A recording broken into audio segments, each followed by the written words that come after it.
Welcome to Processing Severance, our after-show podcast brought to you by the Hollywood Critics Association. We are so excited to be talking about episode 5 today. I'm Rasha Goel, joined by my co-host, Rick Hong. Be ever merry. And Jeff Ewing. My eyes are kind. I've been practicing. Oh, good. I was going to ask you about that today. Good, good, good. All right. So again, we're going to be talking about episode 5 of the show. And just a reminder, if you haven't seen that show yet, the actual show, you may want to come back to our episode because there might be some spoilers in here and we don't want to ruin it for you. We're going to be recapping the show. And also, if you are not following us yet, subscribe to our Hollywood Critics Association YouTube channel. You'll get so much more on there along with our after show. Like, comment, and by the way, I have been going through the comments. We all have, and thank you for engaging. I'm going to be sharing some of those, but it's so nice to hear from all of you, even on Twitter. You can follow us on Twitter as well and on Instagram. So, I am excited for episode 5, guys. A lot to talk about. Yeah. Right? I mean, there's goats, there's paintings, there's experiments happening. There's a lot happening. So, and we got an answer to our cliffhanger. Yeah. Oh, yes, we did. I mean, I guess we kind of knew what was going to happen with Helly, but of course, the show does open with Helly being rescued, whether she wanted to or not. And I think we did anticipate that she's probably going to be with us until the end of the season. She's too good of a character. Oh, Can't keep her down. No, and I think we need her vibe and her energy with the other 4 characters. So I'm glad they were able to save her, even though I think her Indy may not be happy with our decision. But I'm looking forward to seeing her working with Mark. So, all right, we see Helly being saved. And then we see Mark kind of getting, the brunt of it, especially from the big boss. Harmony's not happy with him at all. He disappointed her. I've been talking a lot, so you guys tell me what stood out to you in this episode. Well, because I think it's the introduction of the book. The book is, talking about, they talk about failing, and they're talking about machines can't think for themselves, and a good person follows the rules, but a great person follows himself. And so I think when you introduce that to a character that's the innie, it's almost like propaganda to a degree. So that's why we're kind of seeing this defiant guy, because he's reading a whole different philosophy about who he is, or what you should be doing in the workplace, or doing something for yourself. Actually, to build on that, it's really interesting to me because the passages that we get from the book, not very good. I mean, I love them, but bullies are bull and lies.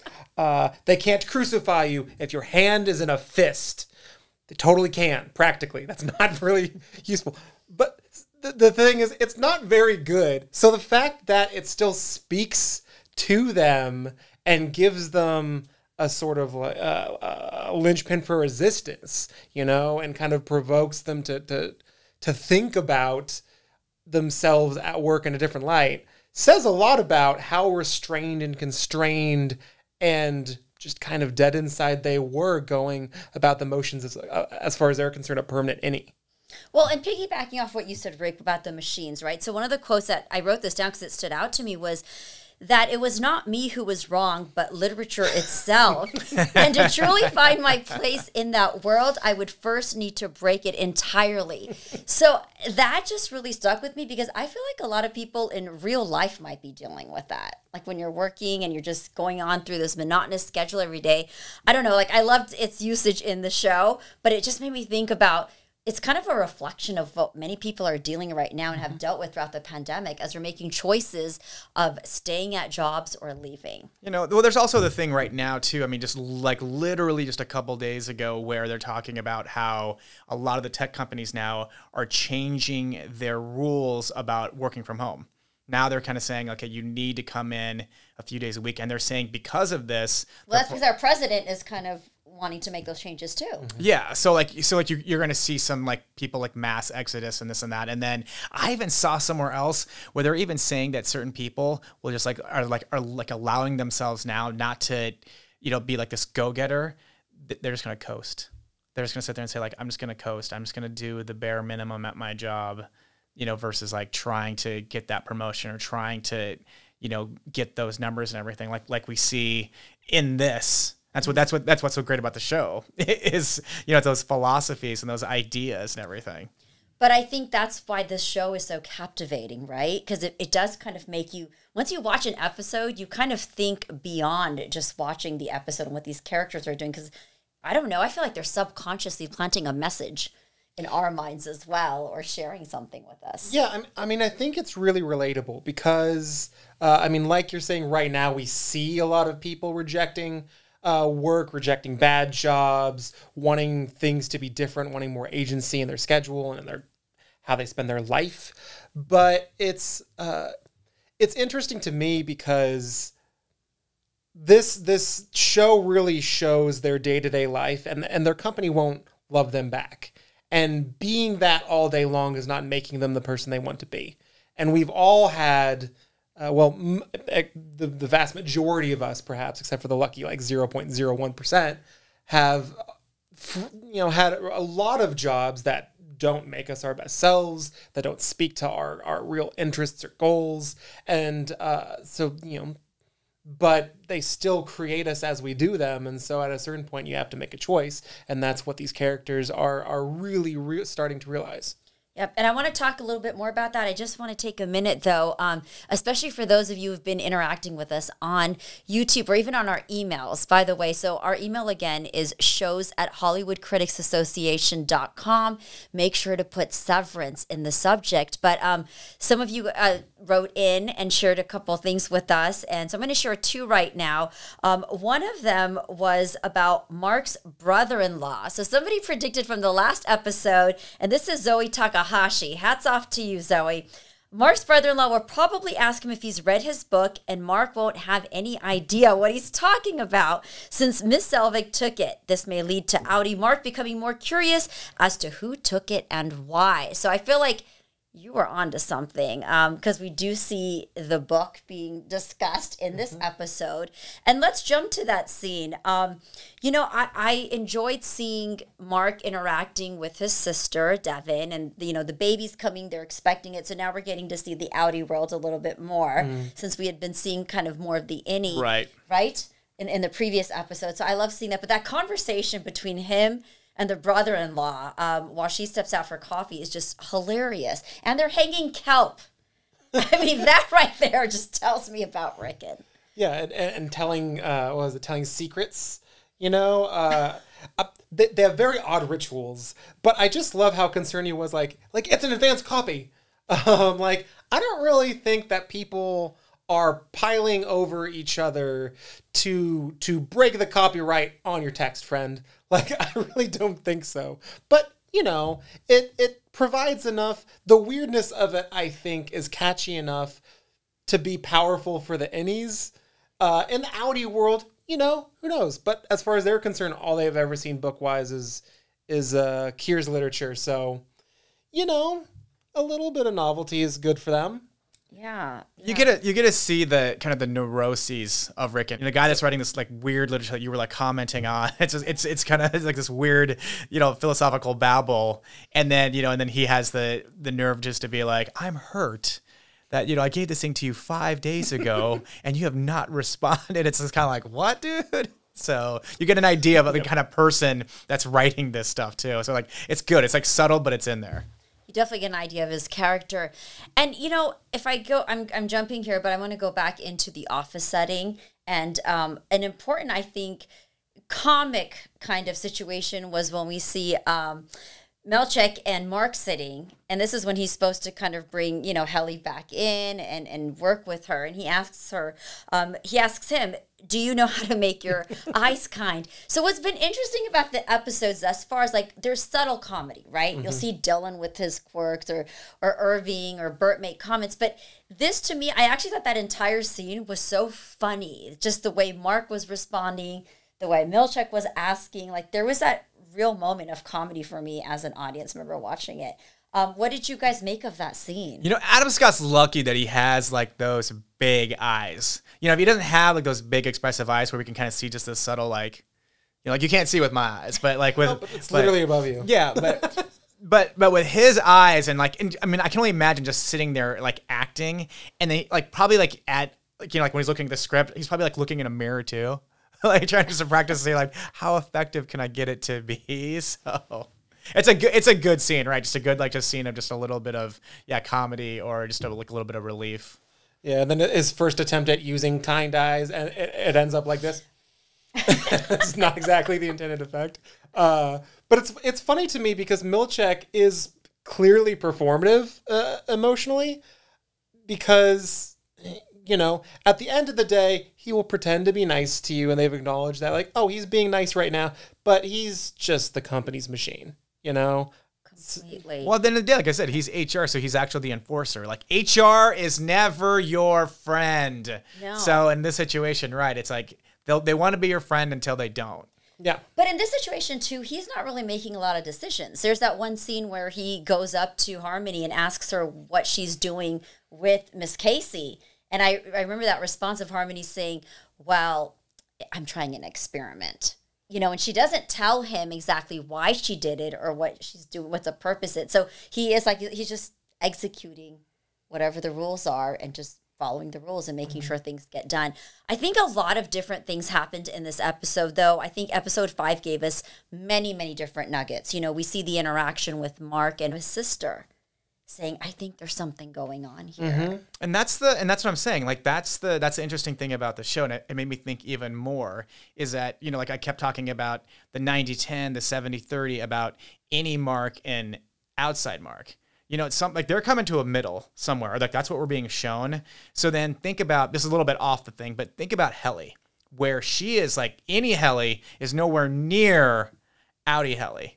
So how does that work? You know, in terms of like what some of the stuff that we're going to see, like maybe like later on. Yeah, it's also interesting to me too, because it's one thing I've been thinking about is if you look at the difference between the innie and outie self and that Helly conflict, the inner and outer conflict, which for us, you know, everyone has it. For her, it's very literal.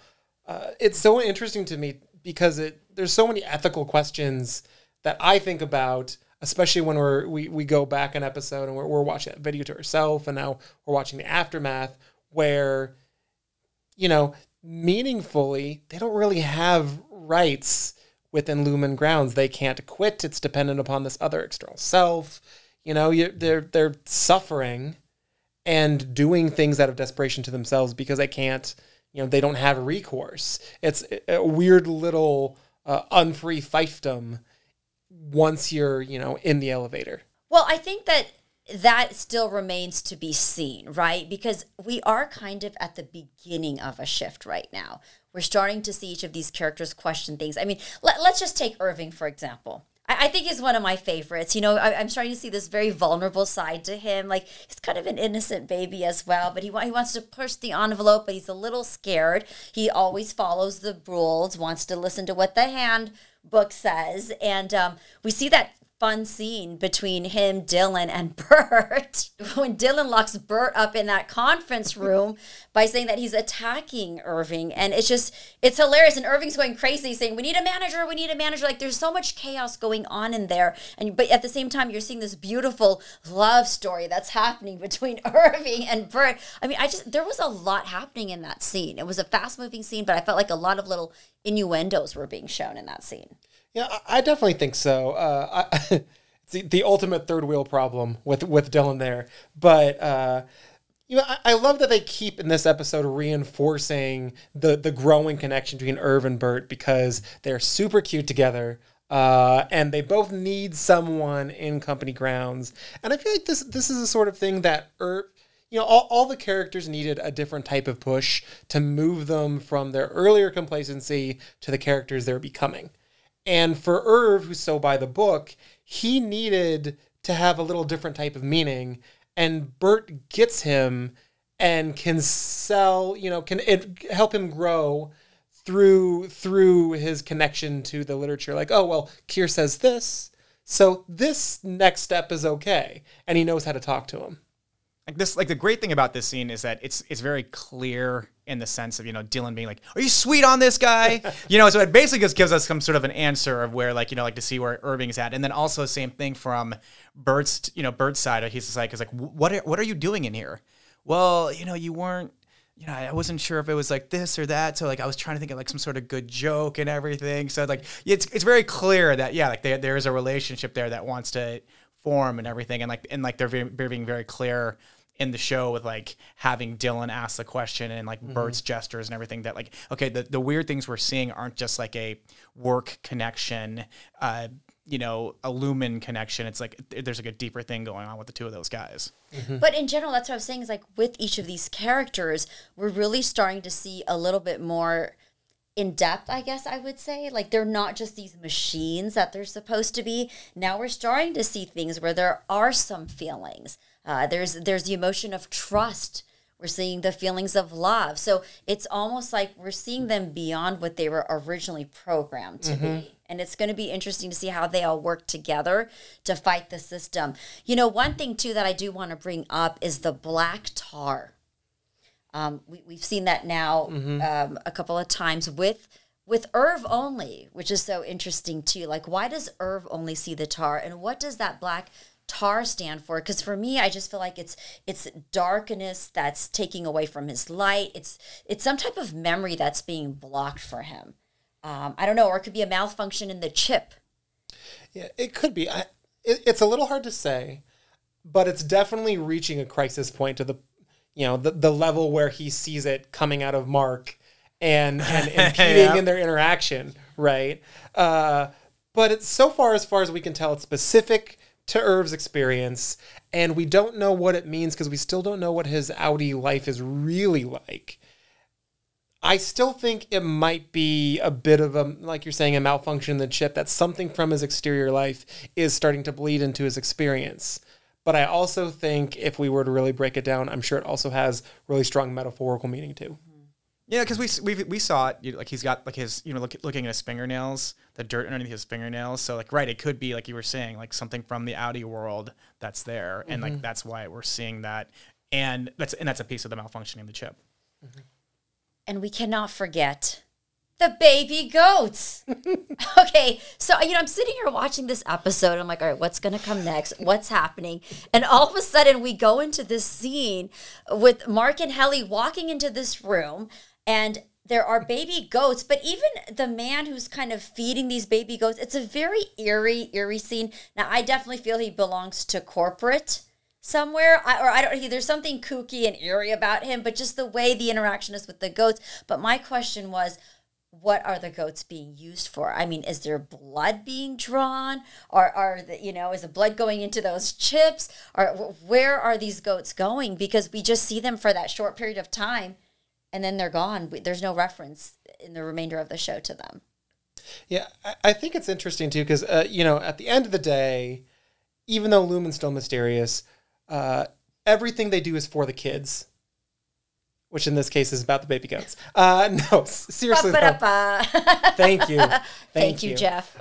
Someone had to. But I think in this particular case, we don't know at this point what they're for. I'm not even sure that the very angry suited man who is caring for the goats really knows what they're for, because at this point we're starting to tell that nobody really knows why they're doing what they're doing, what it's used for, how it connects to literally anything else. But at the same time, like with this show, you don't introduce something without having some sort of meaning. So, right, maybe not for this episode. Maybe not for this episode. Maybe like for the next episode, for the end of this season, we'll get. But that's a great thing too. You introduce this random weird thing at work. It's like, yeah, goats. It's like, you're not on a farm. You're inside of a building, and you have one guy just sitting there nursing them. I mean, that's like alone is like, what in the world is going on in this place? Yeah. What is our purpose if we have goats in a room and one dude is just sitting there, like, and he's mad. Them. He's like an angry person. He's They're like, get out. Yet. Yeah. They're not ready. Right. Like, ready for what? Yeah. That's what I want to know. But that's the big question still, right? That's looming amongst us. What happens at Lumen? What do they do? And I think we're all still trying to figure that out. Was there anything else that stood out in this episode? Of course, we do see that interaction, too, with Devon, Mark's sister, with that random rich woman.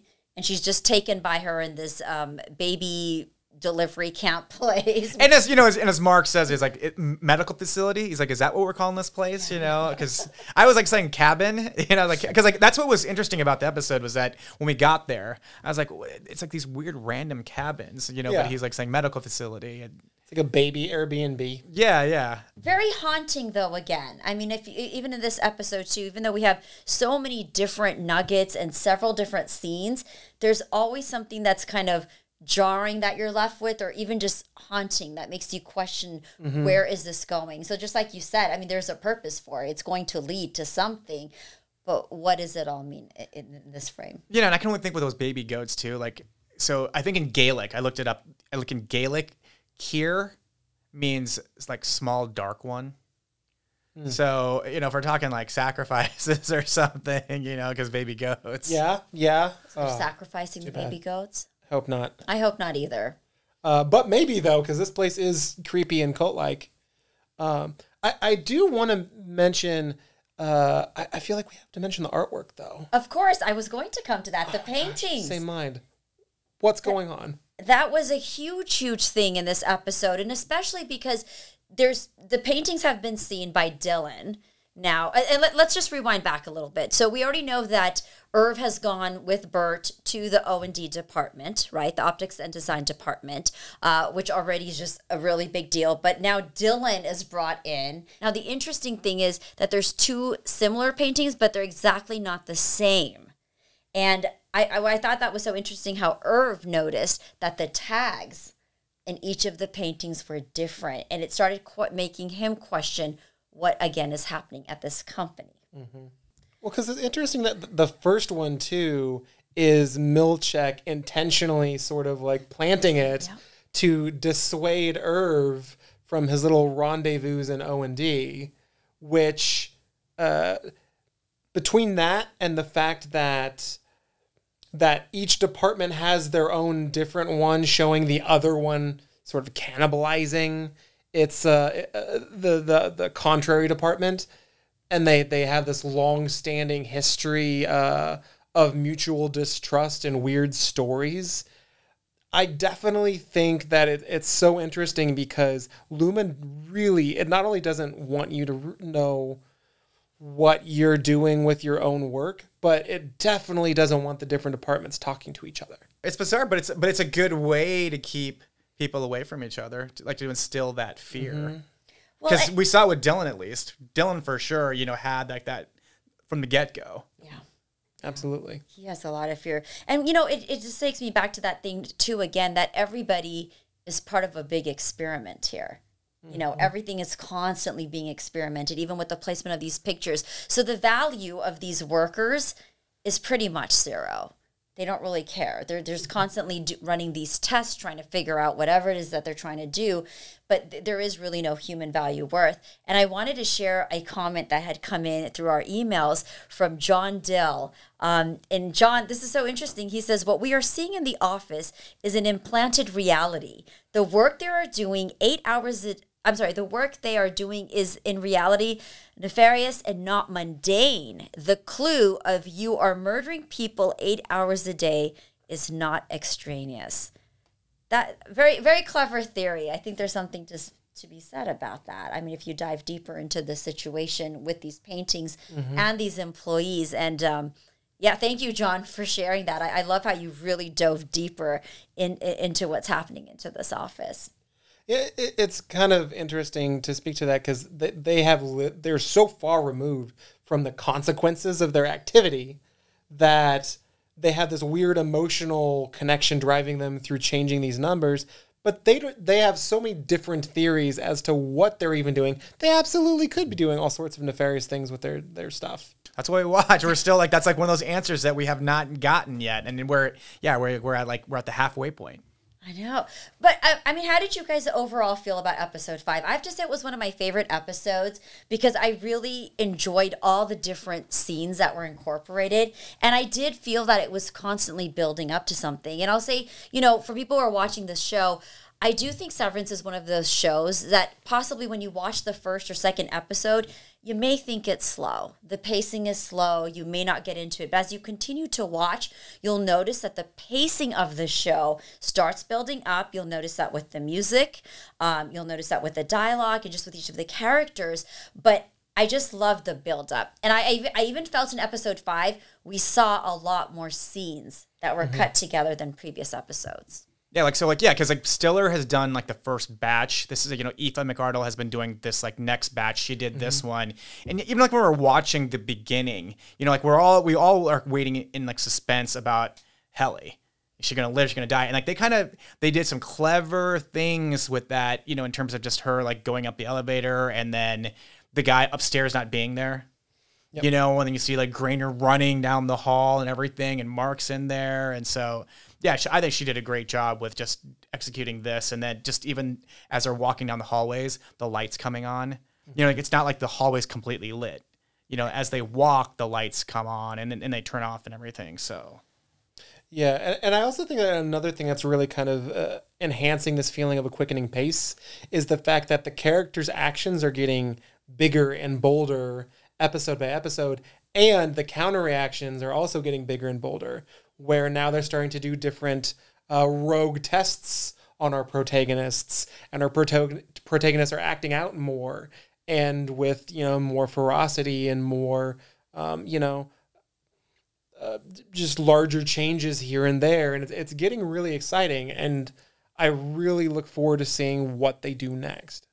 Oh, I'm excited to see how this whole thing's going to unravel, especially with the goats. I mean, I'm so mystified with the goats, but even just to see what happens with the characters and really where Mark is going to go. Because at first, Mark just came off as this subdued person who's just kind of living life day to day. And now we're seeing him question himself. We already had seen that little rebel in, Helly. And then I think we're also going to start seeing a little bit more of development with Dylan and Irv. Like I said, there's this beautiful kid-like vulnerability to Irv, which I feel he's going to start surpassing a little bit more. Like he's going to get a little bit more ballsy and kind of start questioning who he is. But I'm interested in seeing how each one of these characters develops into that, and then how they kind of come together to maybe even fight the system. Yeah, no, I was thinking the same thing as I was watching. I was like, yeah, are these groups? How are these groups? Are they gonna are they gonna rise up, rise together, or is it they're gonna is that gonna take a little bit, or will they not rise together? Yeah, and it's also interesting too because they're very different characters. Dylan loves his games and his challenges. Irv is by the book, but clearly needs that actual interpersonal connection. So they're motivated by different things to get to a point where they can start with the bigger questions and start opposing what Lumen wants for them a little bit more. And they're all coming out in their own way. Yeah, I love that. And before we wrap up here, what do you both think about the merging of the departments? I mean, this is a big thing happening at Lumen, and they clearly do not want these employees interacting. And now we see 2 of our employees having walked over into the O&D department. What do you guys think is happening there? Are we going to see the departments merging together more? Well, because there were a lot of people in there, so it's gonna be we've got like a couple episodes to try to see like how many of those other characters they can incorporate, into that story without messing with the storylines that we have like right now. But there's a lot of potential there too. Yeah, I think it's interesting too because it's still kind of a mystery to us what both departments do, and they don't understand what each other do as well. Which kind of makes sense because they don't understand what they do. So how they would get integrated is really, especially with this long history of antagonism, is really going to be an interesting challenge going forward. I'm just going to say there is a lot of mind-boggling happening, and this show definitely makes me think a lot when we think about the analysis of it. Not a show I can just watch once, so I definitely do watch it a few times. But like I said, I enjoyed episode 5. Anything else you guys want to say before we wrap it up here? I'm not sorry. You're not sorry, okay. I think this is my final thought is that this is my favorite on-screen nefarious goat farm I've ever seen. and I'm going to practice how to make kinder eyes. So for all of you watching, thank you once again for joining us on Processing Severance, our after show podcast brought to you by the Hollywood Critics Association. And again, keep those emails coming, keep the comments coming. The email address again is shows@hollywoodcriticsassociation.com. Make sure to put Severance in the subject. Again, we love hearing from you. So check out the next episode and keep tuned and let us know what you think of our show. Thank you once again for joining us on Processing Severance.